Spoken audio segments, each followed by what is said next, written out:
છેલ્લા કેટલાય સમયથી રાજ્યમાં એવી દુર્ઘટનાઓ બને છે તે અનેક પ્રશ્નો ઉભા કરે છે. સરકારની કામગીરી ઉપર પ્રશ્ન ઉભા કરે છે, જવાબદાર અધિકારીઓ ઉપર પણ પ્રશ્ન ઉભા કરે છે અને આખરે આ બેદરકાર લોકોને લીધે જે સામાન્ય લોકો છે, નિર્દોષ લોકો છે, તેના જીવ જાય છે. મોરબી ઝુલતા પુલની ઘટના હોય કે ગંભીરા બ્રિજની દુર્ઘટના હોય, કશું બદલાયું નથી રાજ્યમાં. જે ઘટનાઓ બને છે એમાં નિર્દોષ લોકોના જીવ જાય છે, સરકાર તેને વળતર આપે છે અને ત્યારબાદ શું થાય છે બધું જ થોડા દિવસ બાદ ભૂલાઈ જાય છે. તપાસ કમિટીઓ છે તપાસ કરતી રહે છે, જે જવાબદાર છે તેની ધરપકડ કરવામાં આવે છે, તો તેમ છતાં પણ એ કેટલાય સમય સુધી કોર્ટમાં એ સિલસિલો યથાવત રહે છે, પરંતુ કશું બદલાતું નથી. આવી જ ઘટનાની આજે વાત કરવી છે. જ્યારે ગંભીરા બ્રિજની દુર્ઘટના બની ત્યારબાદ પણ એક માંગરોળ નજીકનો પુલ છે એ પણ તૂટ્યો હતો. ત્યારે તંત્ર દ્વારા એવું કહેવામાં આવ્યું હતું કે આ બ્રિજ તૂટ્યો નથી, પુલ તૂટ્યો નથી, પરંતુ તેને તોડવામાં આવ્યું છે. એટલે આવી ઘટનાઓ બને છે ત્યારે ક્યાંક ને ક્યાંક જે બચવાના પ્રયાસો હાથ ધરાતા હોય છે, પરંતુ આજે એક એવા જે પોરબંદરના પૂર્વ નેતા છે જે ન્યુઝીલેન્ડમાં રહે છે, તેમણે જે ન્યુઝીલેન્ડમાં બ્રિજ આવેલો છે તેની વાસ્તવિકતા બતાવી હતી અને ગંભીરા બ્રિજ દુર્ઘટનાને લઈને તેમણે શું કહ્યું છે તેની આજે વાત કરવી છે. નમસ્કાર, BS9 TV ન્યૂઝમાં આપની સાથે હું ભગવતી વિશાવડિયા. ગંભીરા બ્રિજ જે તૂટ્યો છે ત્યારે માણસનો વિશ્વાસ તૂટ્યો છે. આટલા બધા લોકોના જીવ જાય, આવી એક ઘટના નથી કે રાજ્યમાં નિર્દોષ લોકોના જીવ ગયા હોય. ક્યાંક ને ક્યાંક જવાબદાર લોકો છે તેમણે જવાબદારી સરખી ન નિભાવી હોય, તેમની આળસના લીધે જે પ્રમાણે કામ કરવાનું હોય તે કામ થતું નથી. જવાબદારીના નામે તે લોકો છટકવાનું હવે બહાનું ગોતતા હોય છે. ત્યારે દેવસીભાઈ મોઢવાડિયા છે, ન્યુઝીલેન્ડમાં રહે છે અને પોરબંદરના પૂર્વ કોંગ્રેસના નેતા છે. તેમણે ન્યુઝીલેન્ડમાં એક જે બ્રિજ છે તે બતાવ્યો હતો અને તેમણે સમગ્ર છે ગંભીરા બ્રિજ છે તેના વિશે પણ કહ્યું કે 117 વર્ષ જૂનો બ્રિજ ન્યુઝીલેન્ડમાં આવેલો છે, તે હજુ પણ અડીખમ છે. જ્યારે આપણા ભારતમાં અથવા આપણા ગુજરાતમાં જે બ્રિજ છે તે કેટલા ટકે છે, શું કહી રહ્યા છે દેવસીભાઈ મોઢવાડિયા, તેના પર નજર કરીએ.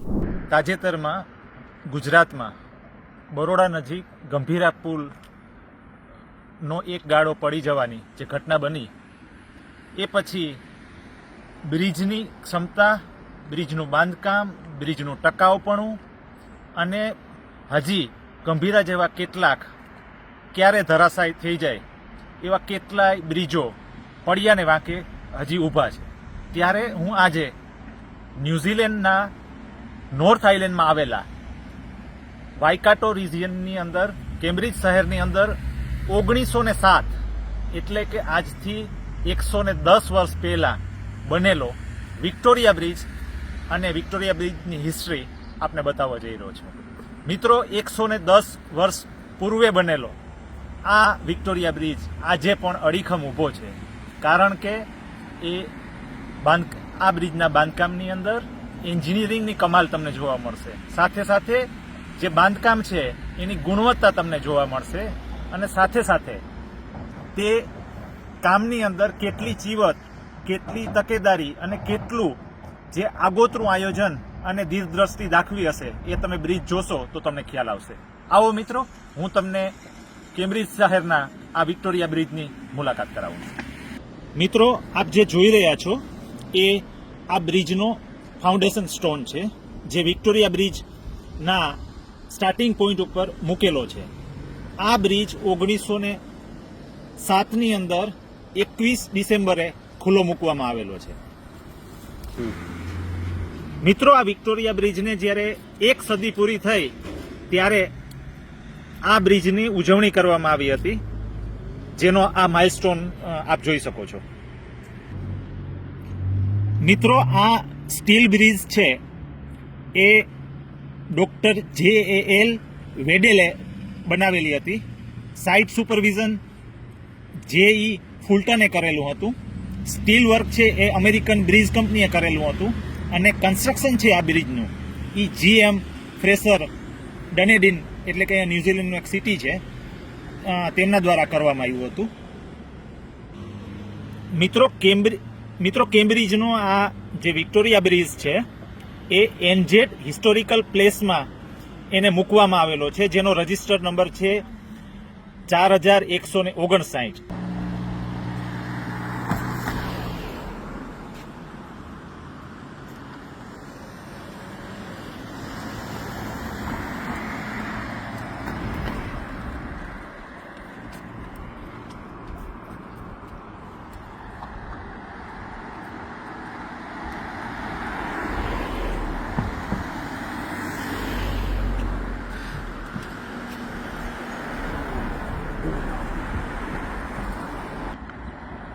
મિત્રો, આપ જે જોઈ રહ્યા છો એ કેમ્બ્રિજમાં આવેલો વિક્ટોરિયા બ્રિજ છે, જે 1907માં બનેલો છે. આ આખો બ્રિજ જે છે એ સ્ટેનલેસ સ્ટીલનો બનેલો છે. 2007ની અંદર 100 વર્ષ આ બ્રિજને જ્યારે પૂરા થયા ત્યારે એનું સેલિબ્રેશન કરવામાં આવ્યું હતું, જે આપે અગાઉની સ્લાઇડમાં જોયું હશે.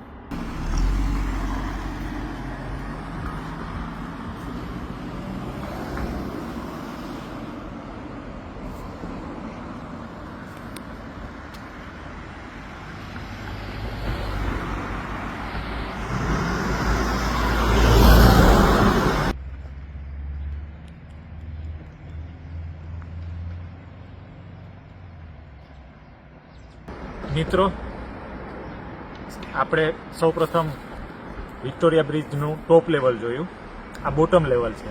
આપ જોઈ શકો છો કે વાઇકાટો રિવરની અંદર બનેલો આ પુલની હાઇટ કેટલી હશે અને આખું જે બ્રિજનું ફ્રેમવર્ક છે એ સ્ટેનલેસ સ્ટીલનું જોવા મળી રહ્યું છે. અત્યારે આ પુલનું આયુષ્ય 117 વર્ષની આજુબાજુ જઈ રહ્યું છે, છતાં પણ આજે આ બ્રિજ કોઈ પણ જાતની અડચણ વગર કાર્યરત છે. જ્યારે બીજી તરફ જેને 30 વર્ષ પણ ન થયા હોય એવો ગંભીરા બ્રિજ તૂટી પડે અને આપણા સંવેદનશીલ અને મક્કમ ને મૃદુ કહેવાતા મુખ્યમંત્રી શ્રી એક જ ગાળો તૂટ્યો છે, બાકીના 21 હજી સલામત છે, આવા ગાણા ગાય છે. આ કયા પ્રકારનો વિકાસ છે એ આપ જોઈ શકો છો. આવી ઘટનાઓ પરથી માત્ર એક વસ્તુ શીખી જવાય છે કે જે ઘટના બને છે એમાં નિર્દોષ લોકોના જીવ જાય છે. સરકાર છે વળતરની જે કિંમત છે માણસના જીવ સાથે આંકે છે, પરંતુ જેમના પરિજનોએ પોતાના ઘરના સદસ્યને ગુમાવ્યા છે તેમનું કોઈ મૂલ્ય નથી હોતું. કારણ કે આમ આપણે ઘણી બધી વાતો કરતા હોય પણ જે વ્યક્તિ છે, જે ખાલીપો છે તેનો પરિવારનો, એ કોઈ કિંમત છે તે ચૂકવી ન શકે, કોઈ કિંમતમાં તેમને આપણે આંકી ન શકીએ. આવી ઘટનાઓ રાજ્યમાં અનેકવાર બને છે પરંતુ કશું બદલાતું નથી. ધીમે ધીમે તેના પર કાર્યવાહી થાય છે ને ધીમે છે ને આ ઘટનાઓ વધતી જાય છે. એમાં કોઈ સ્ટોપ નથી આવતો, એમાં કોઈ કહેવાય છે કે ઘટનામાં ફેરફાર નથી થતો. માત્ર આંકડાઓ બદલે છે, દુર્ઘટનાનું સ્થળ બદલે છે, ક્યાંક બ્રિજ તૂટે છે તો ક્યાંક પ્લેન ક્રેશ થાય છે. તમારું આ મુદ્દે શું કહેવું છે કમેન્ટ બોક્સમાં જરૂરથી જણાવજો. આવા જ વધુ અહેવાલો સાથે ફરી મળતા રહીશું. તમે અમારી YouTube ચેનલને સબસ્ક્રાઇબ કરવાનું, અમને Facebook અને Instagram પર ફોલો કરવાનું ભૂલશો નહીં. બાકી અવનવી અપડેટ્સ મેળવવા માટે જોતા રહો BS9 TV ન્યૂઝ. નમસ્કાર.